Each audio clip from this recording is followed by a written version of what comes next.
Today we have a 2017 C450 with about 120,000 miles, and we're replacing both front CV axles. Now I'm going to walk you through why we're replacing these axles and something else you need to look out for when you're doing your CV axles.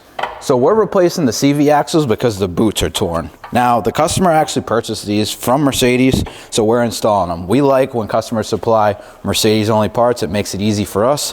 We ensure that's the right part, and then we put it in. But you can see these boots are leaking and the grease is getting all over the brakes, the spindle, and all over other components like the wiring harnesses and things like that. So when we replace the CV axles, we have to remove the control arms, and then we can remove the CV axle, and then we'll also replace the right front axle seal.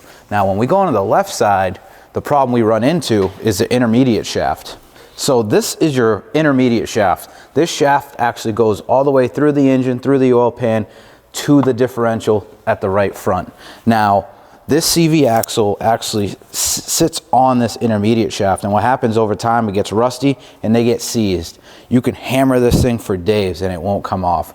So a lot of times when you do a left front axle, you have to also do the intermediate shaft all at the same time. Now you can see here, Alex actually lubricated it and we're able to put on the new CV axle. That way if we ever have to take it off down the road, it should slide right off. So one of the questions we get all the time is, can you replace the boot? Now you can just replace the boot. Mercedes is actually selling the boot now with the outer joint, which can be pretty expensive. I want to say they list for like $400, $400 to $500. And that's just to rebuild the outer joint. Now, the inner joint, you can't get these joints separate. Now you can get the boot, but you can't get the actual joint in there. And so there's no point of repairing an old CV axle with 120,000 miles, because you could rebuild the outer and then boom, the inner goes. So we highly suggest replacing the complete axle, especially if it has over 100,000 miles.